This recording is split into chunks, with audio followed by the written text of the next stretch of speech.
안녕하세요. 뉴스 읽어주는 의사 양강무입니다. 네, 엄정입니다. 네, 반갑습니다. 예.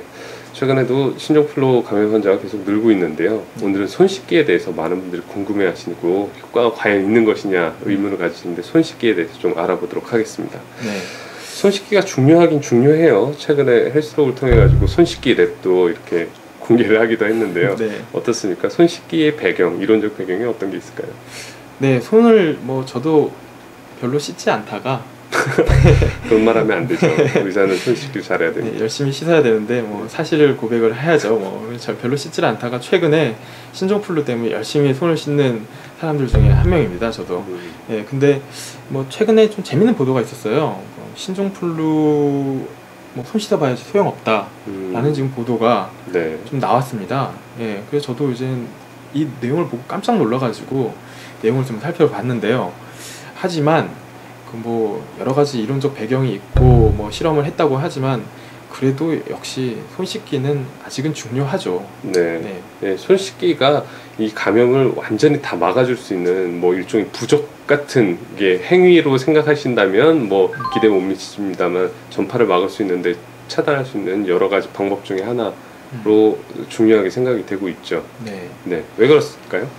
보통 이 신종플루 이제 하면은 기침을 하게 됩니다. 네. 기침하면 비말들이 이 공기 중에 날리게 되죠. 네. 특히 사람이 많은 곳 아니면은 사람이 많은 지역에 가면은 문이라든지 손이 많이 닿는 지역 이런 곳을 보면은 신종플루 균들이 묻어 있을 가능성이 높습니다. 일단 신종플루 바이러스가 공기 중에 이제 노출이 되게 되면은 평균적으로 한 72시간 정도 생존을 하게 됩니다. 네. 이 중에서 감염을 일으킬 수 있는 가능성이 높은 시간이 약 한 24시간, 하루 정도 되는데요. 네. 사람들이 많이 다니는 지역에서는 아무래도 그런 신종플루 균들이 살아있을 가능성이 상대적으로 높겠죠. 그렇죠. 네. 그러니까 감염을 차단할 수 있는 마스크가 중요한 이유는 방금 얘기하신 처럼 이 비말이 직접 기침을 통해 가지고 초당 거의 8m까지 연구가 있는데요. 네. 빠른 속도로 비말이 날아갈 수 있기 때문에 이거를 차단할 수 있는 마스크를 쓰는 게 좋고 또 외부적인 에어졸이 직접 호흡기로 들어오지 않게끔 마스크를 착용해가지고 방어하는 것도 중요하지만 그런 에어졸이 묻어있는 것을 손으로 만져가지고 또 무의식 중에 입 주위나 코 주위로 만질 수 있기 때문에 자주 손을 씻는 게 중요하다고 할 수 있다는 얘기죠. 네, 그렇습니다. 네. 근데 꼭 요즘에 보면은 비누로 비누나 세정제 얘기가 많이 나오는데 세정제를 꼭 씻어야 되느냐는 질문이 많이 나옵니다. 이거는 어떻게 봐야 될까요? 네, 세정제 수술방이라든지 아니면 수술방 아니더라도 어떻게 많이 좀 사용을 해 보신 분들이 많을 텐데요.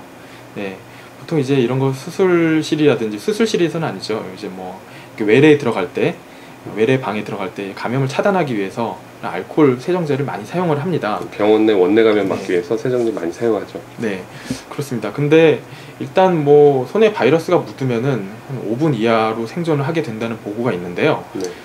일단 손을 물과 비누로, 흐르는 물에 비누로 깨끗이 씻는 것만으로도 충분히 바이러스가 다 파괴가 됩니다. 그런데 알코올 세정제 같은 경우에는 이런 물이 없는 경우, 비누가 없는 경우에는 어쩔 수 없이 당연히 사용을 해야 되겠죠. 보통 알코올이 함유된 세정제를 사용하게 되면 약 30초 정도 지나면은 바이러스가 모두 파괴된다고 하는데요. 일단 만약에 어떤 실내에 계실 때 세정제와 물이 비누와 함께 갖춰진 물이 있으면은 먼저 비누와 함께 있는 물로 손을 씻는 것이 더 좋겠고요. 만약에 외부로 나가셨거나 물이 없는 지역에서는 손 세정제도 충분히 위력을 발휘할 수 있을 거라고 생각을 합니다. 네. 일단 세척을 한다고 해가지고 100% 모든 게 다 깨끗해지는 건 사실은 아니고요. 이렇게 하지만 상당수를 제거함으로써 이게 전파를 하거나 감염돼 가는 확률을 많이 낮출 수 있다라는 정도로 이해를 하시면 되고, 특히 병원에서 원내 감염을 막기 위해서 세정제를 사용하는 이유는 아주 간단하게 손을 비누로 씻는 것만큼의 효과를 얻을 수 있기 때문에 환자들을 만날 때마다 매번 물가에 가서 씻기가 어렵기 때문에 세정제를 많이 사용하는 거죠. 네. 그런데 굳이 집에서 비누하고 물이 있는 경우에는 그 앞에서 세정제를 사용하고 또 비누로 씻고 이렇게 이중적으로 하실 필요는 없겠다. 이 정도로 정리할 수 있는 건가요? 네, 그렇습니다. 네, 네. 감사합니다. 네. 오늘 여기까지 마치겠습니다. 네, 네. 감사합니다.